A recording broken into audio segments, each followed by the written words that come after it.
গেলে আগে এলাকার লোক উঠে মেহমানদের বসতে দিই। আর আমার কয়টা মেহমান আসলো, আপনি দেখলাম একদম ঠেলতে ঠেলতে বেরি কইরা দিলেন। আমাদের পরিবেশ সুন্দর করার স্বার্থে যা করণীয় কমিটি তা করবে। না না, এজন্য তো বের করে দিতে হয় না, একটা মানুষকে বসতে দিতে হয়।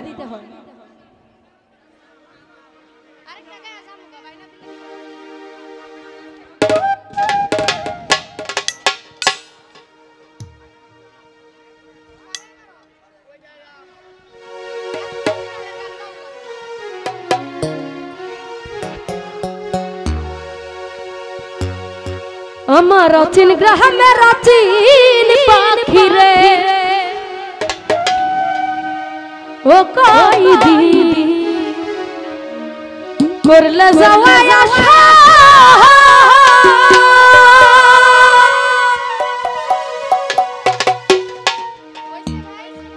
সাইরাই জাতি সাইবির পাখি সাইরাই জাতি সাইবির পাখি তাইছি লাগার বা আখারে অতির গ্রামে রাচিন পাখি রে ও কইদি করলে যাওয়া আশা আমার খকল নীলার পাখি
অতিন গ্রহণের রাতির পাখি রে ও আমার অতিন গ্রহণের রাতির পাখি রে ও আমার অতিন গ্রহণের রাতির পাখি রে। সরি তো ভুল বেয়াদবির সঙ্গে ক্ষমা করবেন। ধন্যবাদ।